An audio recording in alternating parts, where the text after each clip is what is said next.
ಯಲ್ಲಿ ಯುವಕನೋರ್ವ ಅಮಾನವೀಯವಾಗಿ ನಡೆದುಕೊಂಡಿದ್ದಾನೆ. ಮಕ್ಕಳಿದ್ದ ಆಟವನ್ನ ನ್ಯೂಟ್ರಲ್ ಮಾಡಿ ಯುವಕ ಹಿಂದೆ ತಳ್ಳಿದ ಘಟನೆ ಹಾಸನ ಜಿಲ್ಲೆ ಬೇಲೂರು ಪಟ್ಟಣದ ನೆಹರು ನಗರದಲ್ಲಿ ನಡೆದಿದೆ. ಕೂಡಲೇ ಓಡಿ ಬಂದ ಚಾಲಕ ಆಟೋವನ್ನ ಹಿಡಿದು ನಿಲ್ಲಿಸಿದ್ದು ದುರ್ಘಟನೆ ತಪ್ಪಿದೆ. ಶುಕ್ರವಾರ ಬೆಳಗ್ಗೆ ಅಂಗಡಿಯಲ್ಲಿ ದಿನಸಿ ಖರೀದಿಸಲು ಚಾಲಕ ಆಟೋವನ್ನ ರಸ್ತೆ ಬದಿ ನಿಲ್ಲಿಸಿ ತೆರಳಿದ್ರು. ಆಟೋದಲ್ಲಿ ಮಕ್ಕಳಿದ್ದರು. ರಸ್ತೆ ಬದಿಯ ಪಾರ್ಕಿಂಗ್ ಸ್ಥಳದಲ್ಲಿ ಯುವಕ ಬೈಕ್ ನಿಲ್ಲಿಸಿದ್ದನು. ಬೈಕ್ ಹಿಂದೆ ಆಟೋ ಪಾರ್ಕಿಂಗ್ ಮಾಡಲಾಗಿತ್ತು.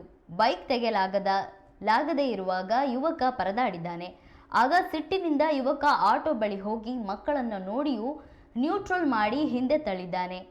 ಆಟೋ ವೇಗವಾಗಿ ಹಿಂದೆ ಚಲಿಸುವುದನ್ನ ಕಂಡು ಸ್ಥಳದಲ್ಲಿರುವ ಜನರು ಗಾಬರಿಯಲ್ಲಿ ಕೂಗಾಡಿದ್ದು, ಕೂಡಲೇ ಸ್ಥಳಕ್ಕೆ ಬಂದ ಚಾಲಕ ಆಟೋ ನಿಲ್ಲಿಸಿದ್ದಾನೆ. ಘಟನೆಯ ಸಂಪೂರ್ಣ ದೃಶ್ಯ ಸಿಸಿ ಕ್ಯಾಮೆರಾದಲ್ಲಿ ಸೆರೆಯಾಗಿದ್ದು, ವಿಡಿಯೋ ಪರಿಶೀಲನೆ ನಡೆಸಿದ ಪೊಲೀಸರು ಯುವಕನನ್ನ ಕರೆಸಿ ವಾರ್ನಿಂಗ್ ನೀಡಿ ಕಳುಹಿಸಿದ್ದಾರೆ. ವಾಹನ ಸವಾರರು ವಾಹನ ಪಾರ್ಕಿಂಗ್ ವೇಳೆ ನಿಯಮ ಪಾಲನೆ ಮಾಡುವಂತೆಯೂ ಎಚ್ಚರಿಸಿದ್ದಾರೆ. ಈ ಘಟನೆ ಬೇಲೂರು ಪೊಲೀಸ್ ಠಾಣೆ ವ್ಯಾಪ್ತಿಯಲ್ಲಿ ಘಟನೆ ನಡೆದಿದೆ.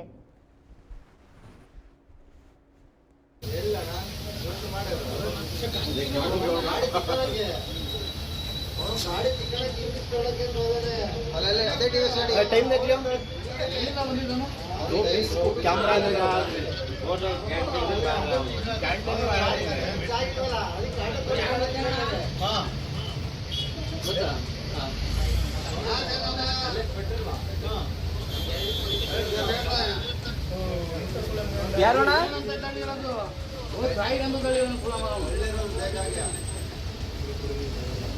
ಅಲ್ಲಿದ್ನ ಹುಡುಗರ ಮನೆಗೆ